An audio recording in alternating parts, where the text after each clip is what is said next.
Hier geht rein in das Video von Rusty Buckets. How LeBron scored the most points in NBA history. Ist ein Banger. Lehnt euch zurück, holt ihr was Kaltes zu snacken. Abfahrt. Ganz kurz zur Erklärung. Eine Sekunde gestoppt. Digga, ich mache das genauso, wie ich das eben schon hatte. Egal, ob ich da mute war oder nicht. Obwohl ich LeBron nicht mag, Digga, ich komme halt aus 2016. Ne? 2016 war Steph Currys Jahr. Da war diese Rivalität zwischen Cavaliers und Golden State. Deswegen mag ich LeBron nicht unbedingt so, aber trotz alledem muss ich sagen, was er da mittlerweile im Basketball erreicht hat. Krassen Respekt dafür und trotz alledem, obwohl ich ihn nicht mag, ist er wirklich ein sehr, sehr krasser Spieler. Viele würden sagen, vielleicht The GOAT, ich aber nicht. Ich habe ein Bild hinter mir hängen, vielleicht erkennt man das, warte mal. Ne? Ist ganz klare Aussage, wer The GOAT ist. So, Abfahrt. Coming to the end of the third quarter. LeBron James, a shot in history. LeBron stands alone. The NBA's all-time scoring record. Da würden schon viele sagen, er ist deswegen alleine schon so gut. Now belongs to LeBron James. Das ist so weird, alles zweimal zu sagen.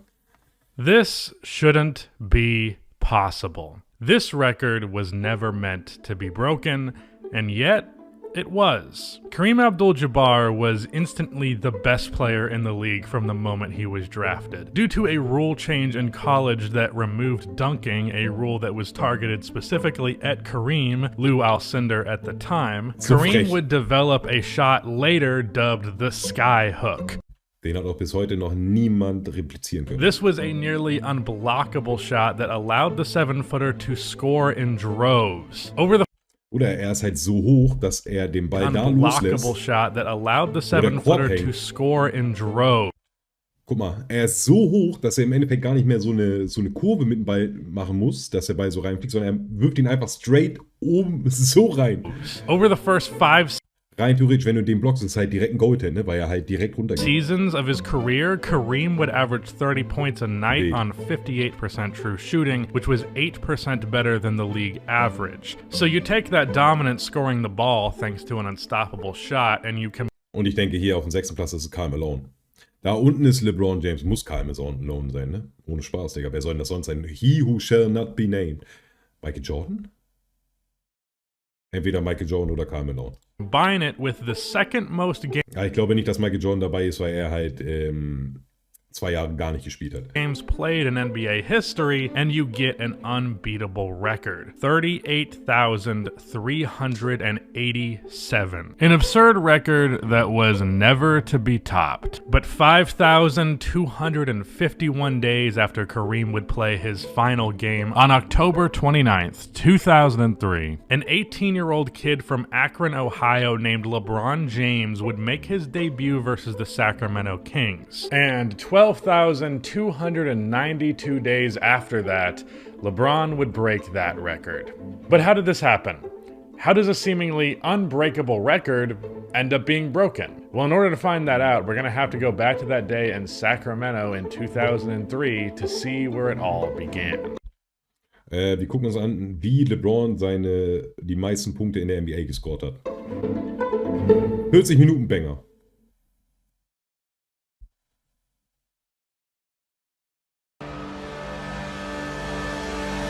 Und ich hätte auch immer gedacht, dass sein erster Korb ein Dank wäre, ne? Aber er ist doch filigraner, als manche das behaupten würden.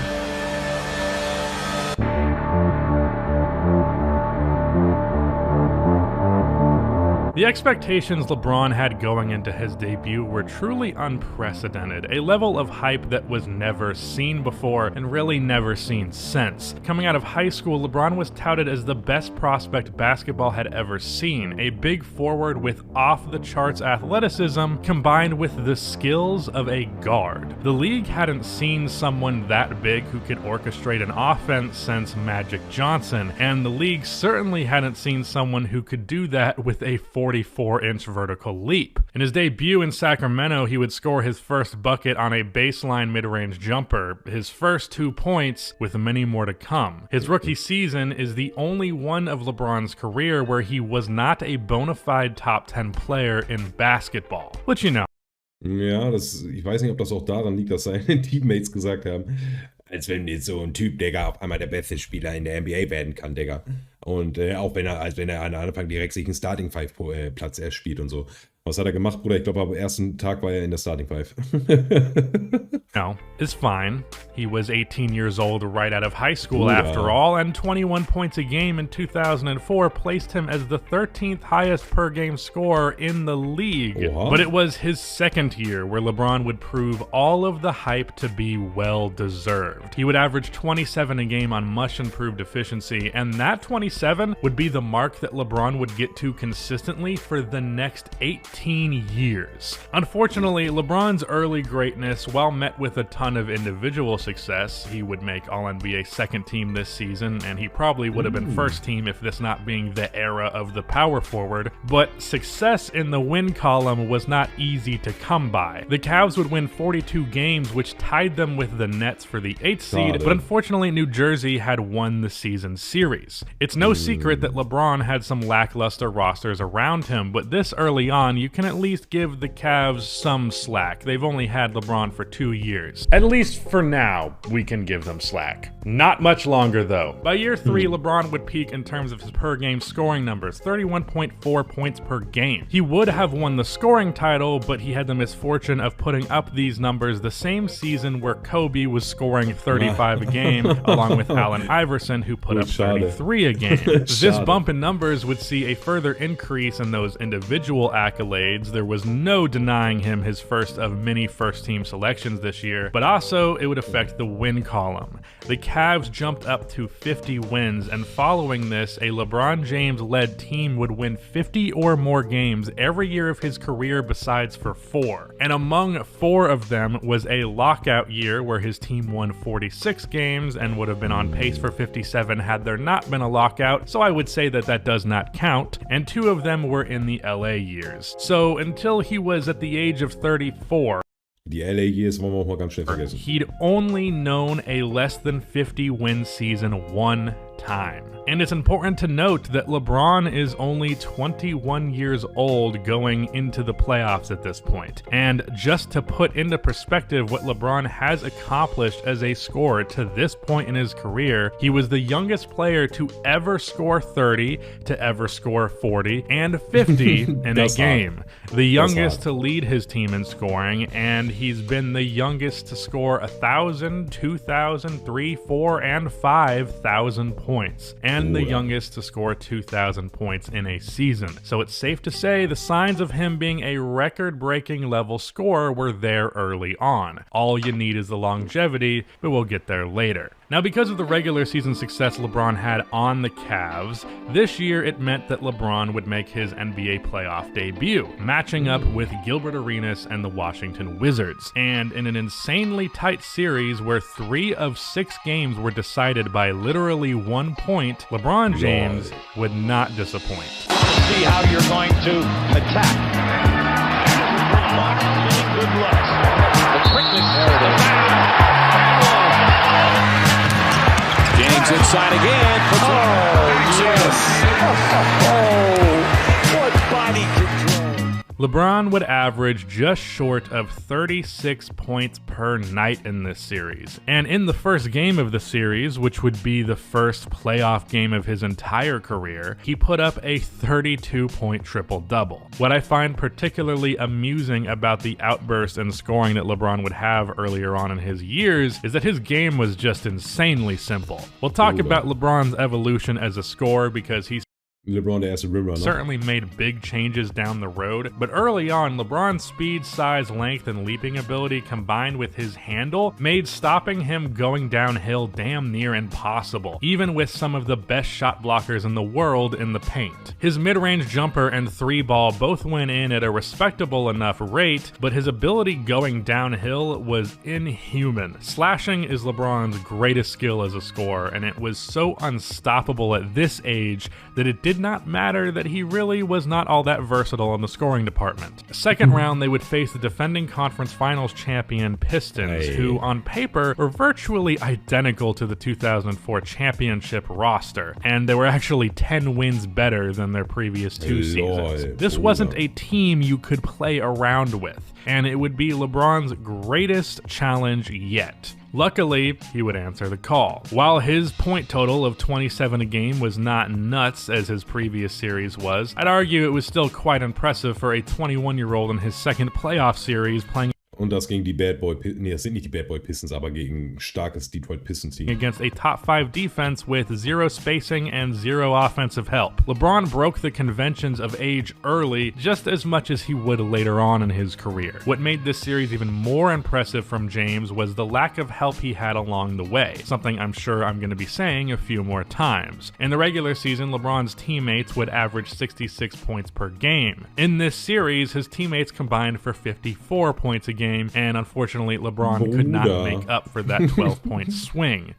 Das ist ziemlich hart, Digga. Das ist ziemlich hart. LeBron was averaging literally a third of his teammates' points in this series, and this lack of help in the point department would become even more egregious in Game 7. While LeBron would come to play and put up his series average, his teammates scored just 34 points in total, and as a result, they would lose the series. And what made it even worse after this is that LeBron had to watch his friend and fellow member of his draft class, Dwayne Wade, beat that very same Pistons team in the Aber er hat auch Gary Payton, auch wenn er ein Oldhead ist, zu dem Zeitpunkt, Digga, hat er wenigstens Gary Payton auf dem Team, ne? Nicht so wie LeBron, der niemanden hat. Conference Finals, because he actually had teammates who could put the ball Und fucking Shaq on the basket. Now, next season, it would appear as though LeBron was actually taking a step back in the scoring department. His points per game dropped by 4. Though the Cavs did win the same amount of games, you could understandably be mistaken in thinking that LeBron was not going to bring that same level of intensity to the playoffs this time around. And to be fair, that's just because he set the bar super high, super early. However, this year's run would make last year's look like nothing, because the Cavs would now sweep the Wizards in round 1. They would play the Nets in round 2 and win in 6, and in the conference finals, they would face the team that eliminated them last year. And once again, the Pistons would not make life easy, and it even seemed as though they would have the upper hand towards the end of Game 5, with the series being tied 2-2 on Detroit's home floor. The odds of winning the series after losing this game would be hard to overcome. Leading by 7 with 3 minutes remaining, things looked like they were going according to plan for Detroit. But then, LeBron James decided to turn this okay game that he was having to that point into arguably the best performance of his career, and certainly the best to that point. Scored by Hamilton. James to the crossover. It counts. And the foul. What a move by LeBron James. Here's James off the pass to Milwaukee. Pistons wanted a charge. James has to fire. And Ja, Bruder, was aber auch für Shots hitte. 48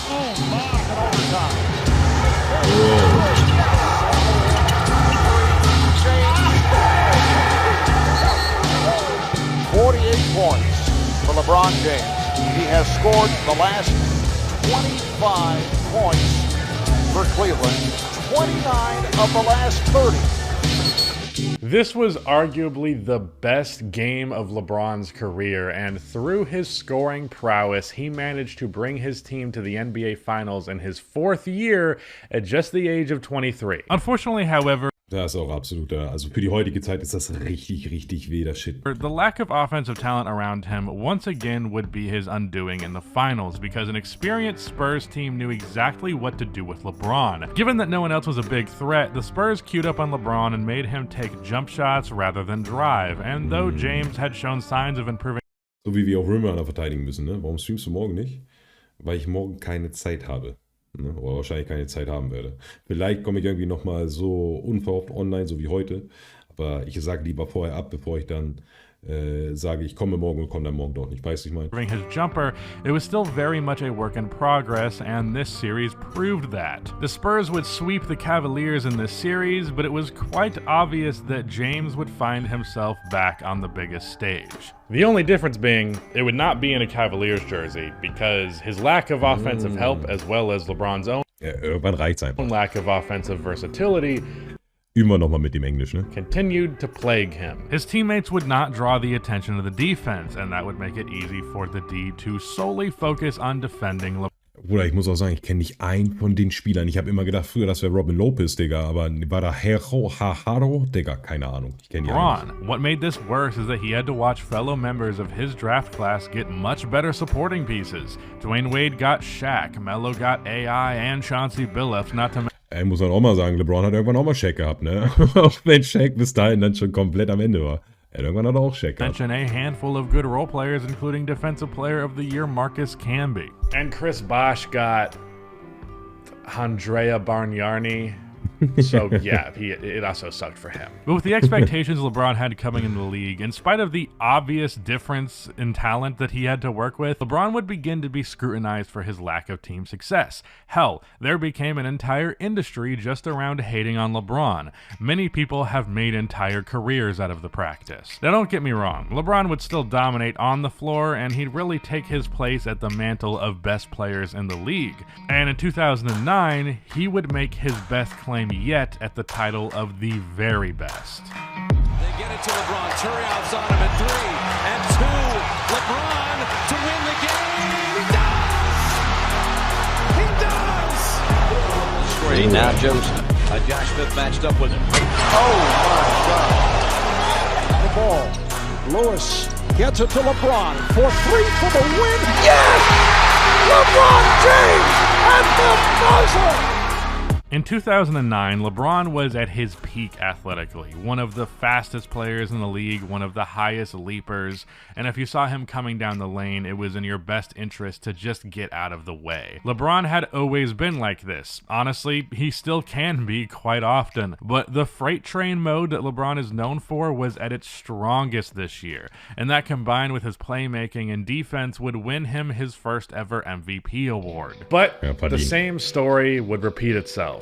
Strong individual accolades, but a loss in the playoffs every time. This year, the loss would come to the Dwight Howard-led Orlando Magic, which prevented...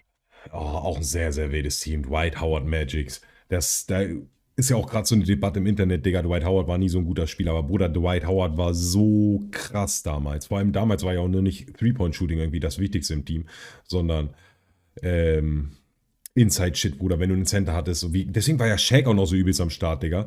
Wenn du einen guten Center hast, Bruder, ist das jemand, der halt für dich easy 30 Punkte, 15 Rebounds holen kann. Prevented us from seeing the Kobe Bryant versus LeBron James finals that pretty much everybody was rooting for. Same thing would be the case in 2010. LeBron would win back-to-back MVPs, but this time the Cavs lost in the second round to a stacked Boston Celtics squad. And leaving the court, it felt like LeBron was done with this situation. Done being expected to carry these teams on his own. He needed help. Let's rewind the clock a bit. The reason I keep mentioning LeBron's draft class is because they ended up playing a pretty key role in his career. See, back in 2007, fresh off of making the finals, it was time for LeBron to be extended. But unlike the typical 4+1 deal that most players sign on their rookie max extensions, LeBron opted for a 3+1, with the +1 being a player option, of course. This put more pressure on the Cavs that they promptly folded to. But what's interesting was Dwayne Wade in Miami had done the same thing, as did Chris Bosh in Toronto. So that meant that in the summer of 2010, all 3 players would become unrestricted free agents. And LeBron, having a bit of a decision in front of him, decided that he would make a bit of a show of it, broadcasting the decision across the world. The answer to the question everybody wants to know. LeBron, what's your decision? Auf dem Freitag um die Uhrzeit schlafen gehen. Ihr könnt euch mal alle selber picken. In this fall, I'm going to take my talents to South Beach and join the Miami Heat. Miami Heat. Most Villain Move wahrscheinlich ever in der NBA, Digga. Aber der von Kevin Durant zu den Golden State Warriors, der war auch schon nicht schlecht. That was the conclusion you woke up with this morning. That was the conclusion I woke up with this morning.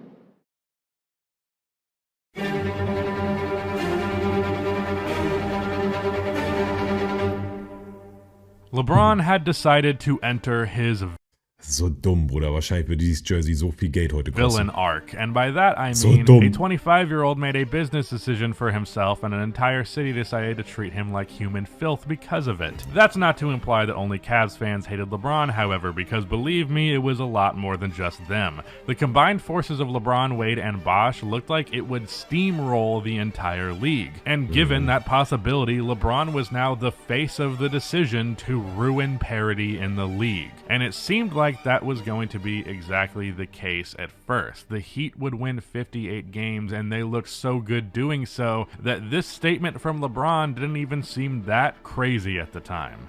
But we also know you three kings came down here to win championships. Not one, championships. Not two. LeBron, tell us about that. Not 2, not 3, not 4, not 5, not 6, not 7.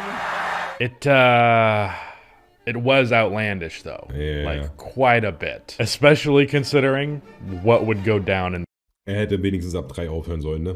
this year's playoffs. After losing the MVP to Derrick Rose, LeBron would lock him down and put up 26 on the other end on Ja, aber Derrick Rose war auch damals verdienter MVP. Was viele vielleicht nicht sagen würden, aber verdienter MVP. the way to a gentleman's sweep in the conference finals. And the Heat would be matched up with the Dallas Mavericks, a rematch of the 2006 matchup where Wade would win his first ring, but with a dramatically different context on both sides, especially Miami. However, one through line for Dallas between those years was Dirk Nowitzki, Oder Dirk Nowitzki, der LeBron Slayer, bevor Steph Curry who gab. had playoff disappointment after playoff disappointment in his career. And he was determined to right the many wrongs of his past, and he would do that. However, what really stands out as it relates to LeBron is just how abysmally he played in this series. Dallas took the defensive game plan the Spurs had for LeBron in 07 and turned up the dial to 1,000, making LeBron a jump shooter once again. That was even if he was willing to shoot it. He would finish the series averaging 17.8 points per game, which was the Das ist 5th gar most nichts. in the series, being outscored by Wade, Dirk,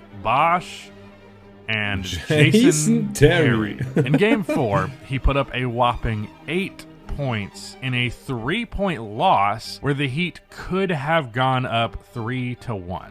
Oder das geht halt einfach nicht als LeBron. There was just no excuse for this. This would not be acceptable out of a standard star player, let alone somebody who was named the chosen one. In his first 2 final series, LeBron to this point has averaged 19.5 points on 48.4% true shooting. Just pitiful and not at all up to his standard. At this point, the noise was louder than it had ever been, and with that motivation behind him, LeBron would get to work in the offseason. It became clear that LeBron could not rely on barreling to the rim anytime he wanted to. Teams learned how to game plan for it in the playoffs, Damit Hakim. and his lack of outside options would consistently be his undoing. So in the offseason, LeBron would work with Hakeem Olajuwon on his post play and vastly improve his jump shot. And he came into the 2012 season with something to prove. He would win his 3rd MVP, average 27 a game, and improve his percentages across the board, to the point that this was easily the most well-rounded LeBron had ever been. LeBron also dropped the villain shtick. He leaned into it super heavy as it first happened, but learned it wasn't the right way for him to play. He also fully established himself as the main guy on the Heat. He had issues taking the ball out of Wade's hand, being that the Heat were his franchise, but he came to understand that if this team was going to win, it was going to be with him very prominently at the forefront, not some poor attempt at a 1A, 1B situation. This was the lockout year that I previously mentioned, so they only won 46 games, but their win percentage was the same as last year, and it felt like this would be the year for the Heat. They wouldn't allow themselves to be blindsided or underestimate an opponent. They especially wouldn't just arrogantly assume they could beat a team because they were older and underdogs like the Mavericks. Wait a minute. Why are the Celtics up 3-2 right now? Pierce for 3. Aber LeBron hat auch, muss man mal sagen, undankbare Teams getroffen, wenn es um die Finals und die Playoffs geht. Paul Pierce from way downtown. And Boston leads by 4. Oh. Oh boy. After last year versus Dallas, I don't know if LeBron's legacy would have survived a loss to Boston here. I mean, 2 years ago, LeBron was talking as though this was going to be easy, and now 2 years later, and it's looking like he's going to fall short yet again. Game 6 was the most important game of his career. Never before had LeBron's legacy been more on the line. How would he respond? Penetration. Ball Pierce all series long. Having to guard LeBron James. James with the jump shot is good. Bosh down low against Ray Allen. Turns, little jump hook won't go. James comes flying in. Got 36 points, 15 of 20 from the field. James for 3, does it again. To top off that performance, LeBron would score 31 in Game 7 to close out the series and really close the chapter on the Celtics as a force in his career. Now, his first finals would ultimately be the most boring. Out of the West came a team in Oklahoma City that was loaded with young talent. The upside of that roster was through the roof, so much so that even though they were all early into their careers, they managed to make it out of the Western Conference, beating the defending champions, the Lakers, and the Spurs in the process. They definitely weren't a team you could underestimate, but this time LeBron and the Heat would not play with their food, winning in 5 games, and LeBron would finally walk away with his first championship and Finals MVP. And what else was there to say besides, It's about damn time. It's about damn time. LeBron had finally done what his doubters were saying he couldn't, and he'd freed himself from that pressure. And with his all-around scoring game coming even more into its own, LeBron was free to just hoop with no pressure, and with nothing holding him back anymore, we got to see what LeBron really looked like fully unleashed. Broken up and intercepted by LeBron James. The bounce for Wade. Back to LeBron. Oh my. 16 seconds left. LeBron drives in.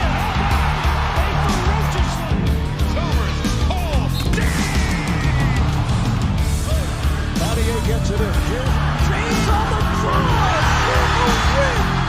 There are 3 years that you could argue were the best seasons of LeBron's career, and this was one of them. And me personally, I think this was his best year. As a scorer, that would come later in 2019, as his jumper would really reach the level of straight up good. But in 2013, LeBron's jumper was hitting 2 just on a lower volume. It was actually the best percentage he's ever shot from 3, and he was as unstoppable barreling to the lane as ever. In 2009, LeBron was at his athletic peak. In 2018, his scoring bag was as deep as it's ever been. But in 2013, well, that was the happy medium of both. He was still as athletic as you'd ever seen him, but now with a post game, a mid-range game, a pretty damn good 3-ball, and there was just nothing to be done at that point. And that was reflected in the 2013 playoffs. The Pacers put up a fight in the conference finals, and it was actually one of the more classic series of LeBron's career, but he himself scored with ease the whole way through despite having really good defense played on him. After this, he would have to face a force that he had seen before, but this time in an entirely different form. Tim Duncan and the Spurs were back. However, 6 years of not making the finals later, and this team was pretty old. Duncan was 36, Manu was 35, and pretty much Tony Parker was the only one who still had it like he used to. This meant that the Spurs relied more on their young players like Danny Green and Kawhi Leonard, and a system that heavily emphasized making the extra pass. This system, dubbed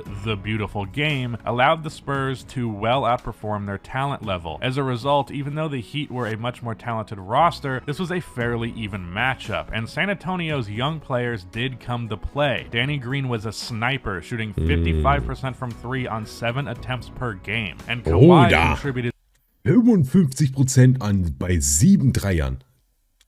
Bro. Some noteworthy defensive possessions against LeBron. Now, outside of Game 1 and a bit of Game 5, this series was actually off to a fairly boring start. Most games were blowouts for either team, with the Spurs now holding the 3-2 advantage going into Game 6. And it seemed like they would come out on top late in Game 6, as going into the 4th quarter, the Spurs had a double-digit advantage. However, LeBron decided to single-handedly mount the comeback. Because of course he did. Is it their final period of the season?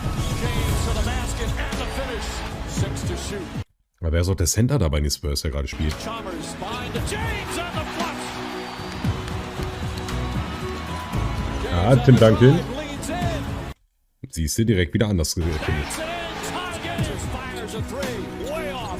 Rebound tipped, still loose, picked up Oder. However, unfortunately, you probably don't really know these clips all too well because history tends to forget the context of this comeback, and it just gets boiled down to as simple as this. Ja, alles klar. Alles klar. Alles klar. Ray's 3 sent the game into overtime, and LeBron would score or assist on every bucket in overtime, and his 16 in the fourth is the reason that game would be sent into OT in the first place. Not to take anything away from Ray Allen and possibly the greatest shot in NBA history, but some people like to use this shot from Ray to discredit the place this ring holds in LeBron's legacy, and that is ridiculous. Oh, and they won, by the way, in Game 7, because the series didn't just magically end after Ray Allen shot, and, you know, LeBron did have a cool 37-piece in that Game 7, but, you know, Ray Allen saved his legacy, of course. This championship would unfortunately be the furthest we would see this Big Three. Ja, wenn man sich das mal anguckt, ne, welcher andere Spieler hätte denn den Shot so hitten können, außer vielleicht Ray Allen, ne? Und vor allem in der Situation.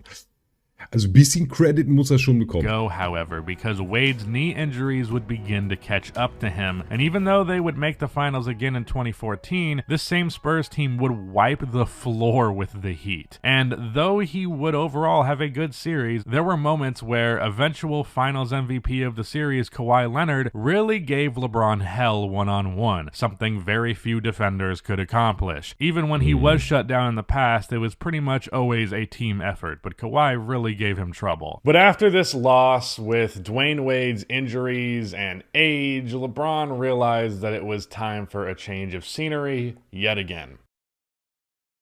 Back home.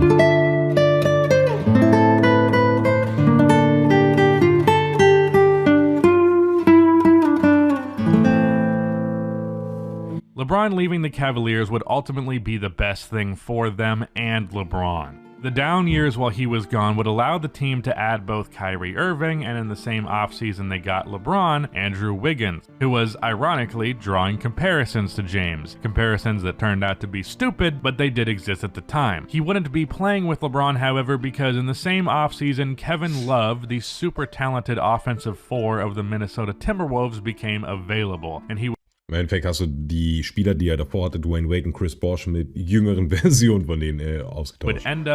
Und vielleicht sogar in manchen Aspekten bessere, ne? Kyrie jetzt mit Handings und Kevin Love mit Shooting. Cleveland in exchange for Wiggins. LeBron would once again have a star guard next to him and a star four who could stretch the floor. Now, it would take some time to develop the proper chemistry, and Love turned out to be a lot less valuable as the third guy in the pecking order, but a few deadline moves and some time to develop later, and the Cavaliers looked poised to make a finals run, especially with how weak the East had become. The Pacers had fallen apart, the Bulls no longer had MVP caliber Derrick Rose, KG and Pierce were now ancient and on the Brooklyn Nets, and really the only team that seemed like it could be a threat was the Atlanta Hawks, who were dubbed the Spurs of the East, but with no superstar talent, pretty much everyone believed the Cavs would run a hole through them, and that's exactly what would happen. But as easy as the East was, a new foe would appear in the Western Conference. A coaching change combined with David Lee being replaced by Draymond Green due to injury resulted in an explosion from the Golden State Warriors, and an evolution that ironically was started by the Heat really came into its own as the three-point era would begin. And unfortunately for LeBron, his star teammates would drop like flies in this series. And even more unfortunately,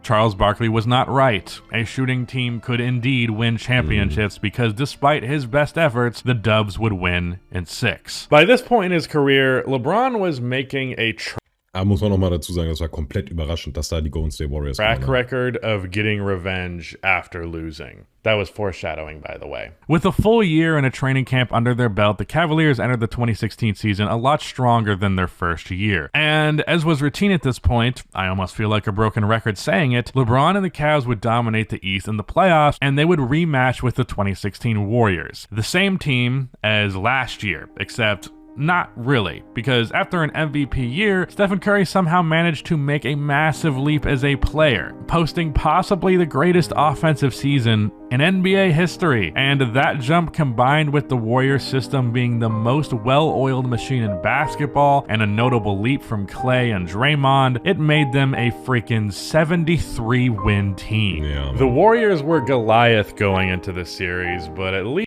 Und das war für mich das erste Jahr, wo ich bei Basketball dabei war. Als Golden State Warriors-Fan, ich bin halt auch Bulls-Fan, aber als in zweiter Linie Golden State Warriors-Fan.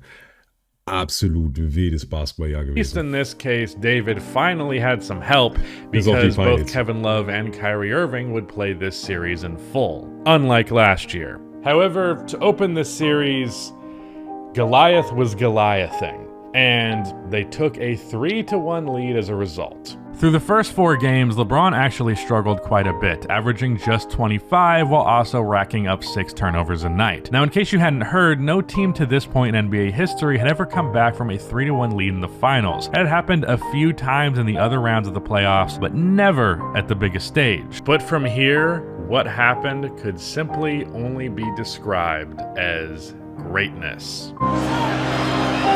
James fakes, James drives, James finishes, and the foul.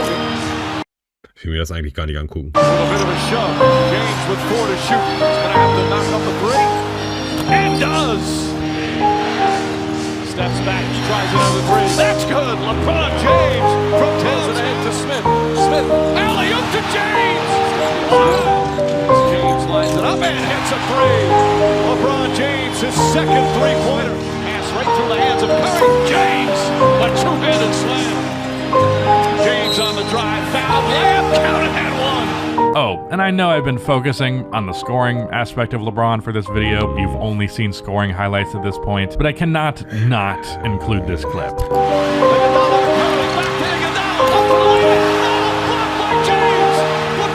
Hat da nochmal so ein bisschen Klatschen reingemacht? Not include this clip.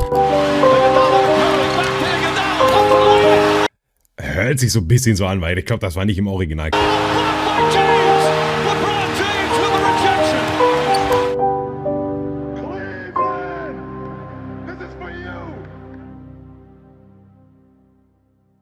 13 years after being drafted by the Cleveland Cavaliers, LeBron James finally managed to bring a championship to the land, and my lord did he choose to do it in a dramatic fashion. I really could not have written a better ending if I tried. To me personally, there is no single championship more important to a top 10 player in history. Maybe just for any player, period. This championship for me allowed me to finally appreciate the greatness of LeBron. Before this, I thought it was ridiculous for anyone to have LeBron as the GOAT. But after this, I mean, hell, he might be. Anyways, time for this guy to ruin the fun. KD joins the Dubs. They cooked the Cavs in 2017, and Kyrie Irving subsequently demands a trade, ending up being moved for Isaiah Thomas, a move that would eventually derail both of their careers, just in very different ways. The 2018 Cavaliers, outside of LeBron James, were pretty god-awful, so because of that, the team decided to retool the roster quite significantly at the trade deadline. But even after some of those moves turned out to be genuinely positive, this was the first year since he was a Cavalier the first time 9 years prior where there was genuine doubt as to whether or not LeBron was going to make the finals. His 7-year final streak looked like it might be coming to an end, but LeBron decided that he'd just go and have another all-time great season, of course, and he took that momentum into the playoffs, and that is putting it lightly. 3 seconds left, Cleveland triggers in. James, 2 seconds, 1 second for the win! LeBron James delivers! Under 3 seconds to go. Throws up the floater. Good night, Cleveland! That is for you! Absolut wilde Game Winner. Dribble, shot clock winding down. James falling away in 3. Oh, it's good! LeBron LeBron and the Cavs had no right being in the finals this year, but at the age of 33, LeBron decided to put the team on his back like he never had before, which is saying a lot. 34 a game with a game winner versus the Pacers, a sweep against the #1 seeded Raptors, averaging 34 a game again, and hits yet another game winner. Things were supposed to be different this year for the Raptors, and I suppose they were, because this time around, the Raptors lost even more embarrassingly than normal. So I guess that is different. And 33 a game versus the Celtics with a 35, 15, and 9 game where he did not sit for a single minute to close out Game 7. LeBron was in the finals yet again. However, this would ultimately serve to add just one extra loss to his finals record, but not before an all-time performance in Game 1. Locker room, David West was following his teammate James pull-up jump shot. That's good. Das Spiel habe ich so dolle geschwitzt, Bruder. Ich habe echt gedacht, eigentlich, das Ding ist safe durch mit Kevin Durant, aber dass er LeBron da nochmal sowas aufstellt. Eieieiei. Ich kann mich noch genau erinnern, wie ich da saß, Digga. Ohne Scheiß. James drives and finishes. James fires a three. That's good. LeBron James. Gefühlt jeden Shot, den er genommen hat, der ist reingegangen. Unfortunately for LeBron, though, J.R. Smith apparently had one Henny too many and forgot what the score was, leading to a Warriors dub, and from that, the series was pretty much done. However, LeBron fought valiantly, and his efforts will be remained forever and appreciated forever, because he's the whole reason the 2018 playoffs didn't suck. So thank you for that. Like, legitimately. But of course, with the roster being as bad as it was, LeBron decided he had achieved what he needed to in Cleveland, and now it was time to prioritize his own future and look at his career outside of basketball, especially as he got older.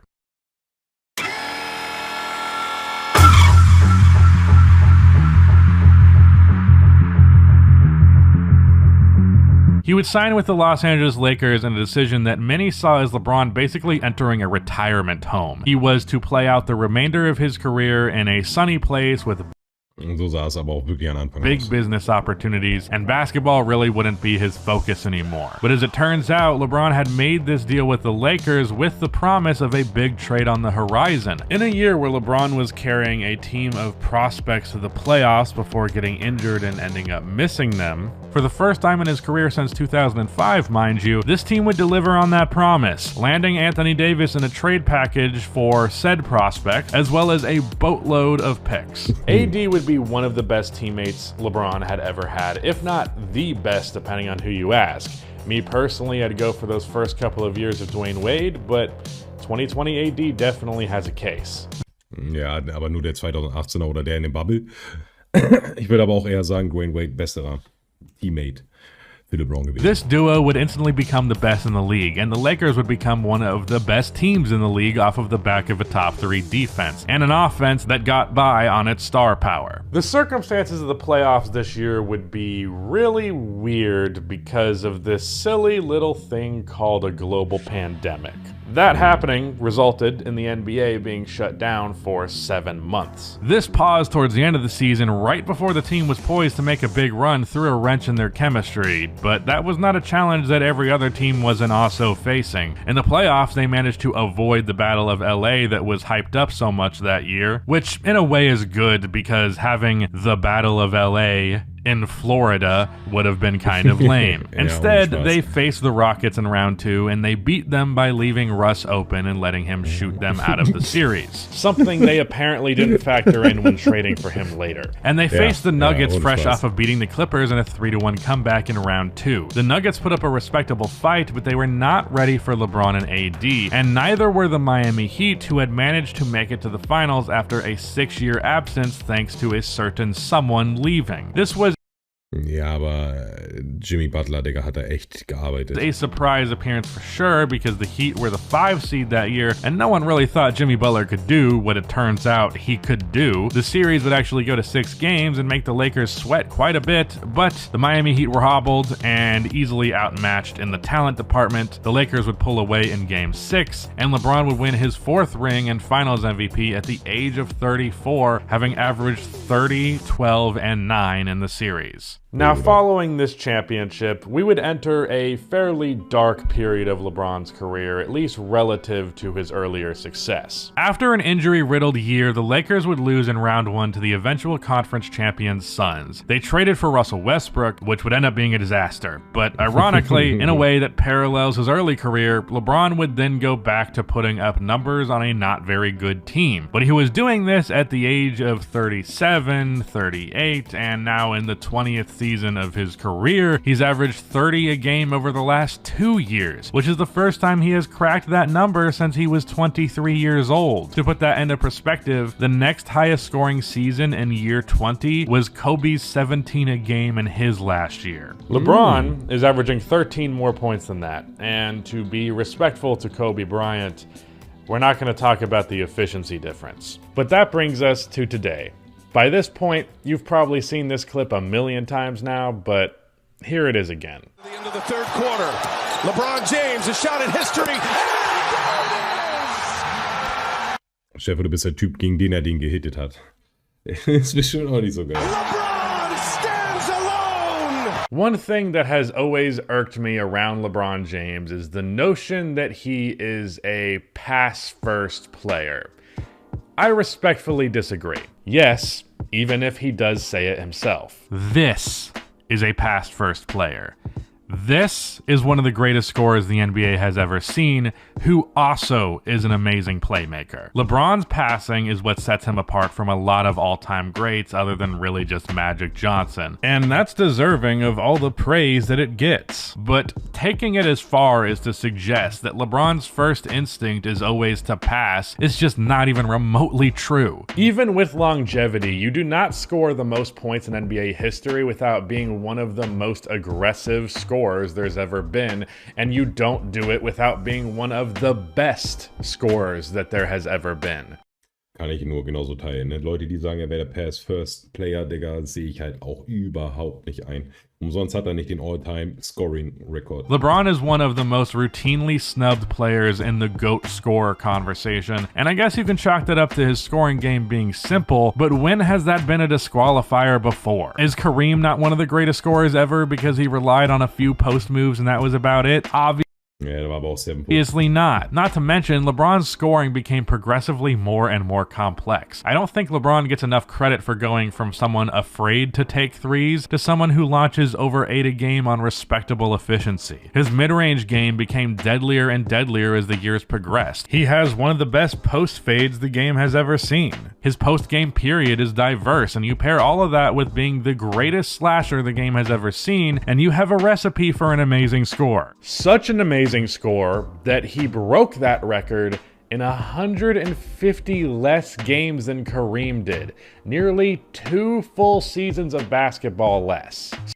Ja, das ist auch wirklich ein harte.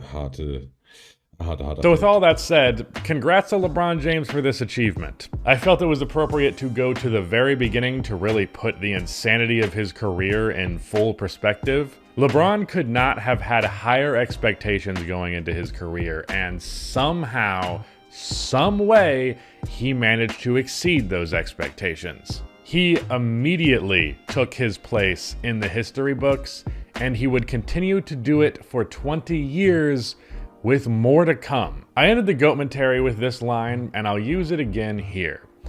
Appreciate greatness. There were times in my life where I hated LeBron James, like hardcore. But eventually you have to look at the bigger picture. And with someone like LeBron, if you are not taking in and appreciating his greatness while it is here, you are doing yourself a massive disservice. If you enjoyed this video, drop it a like, seriously, and subscribe to the channel because this video is just the beginning. There are some big changes coming around the corner. Bin ja mal gespannt, Digga. Ich verfolge Rusty auf jeden Fall sehr gerne und das war ein Banger von Video. Das wusste ich halt von vornherein, Digga. Ein Banger von Video. Finde ich auch sehr gut aufgedröselt, wie LeBron jetzt so wirklich seine 38.000 Punkte erreicht hat. Ich finde, man hätte da vielleicht noch ein bisschen mehr auf Stats oder so gehen können. Aber an sich sehr, sehr, sehr, sehr nice Video. Auch ich als Steph Curry-Fan kann das sagen.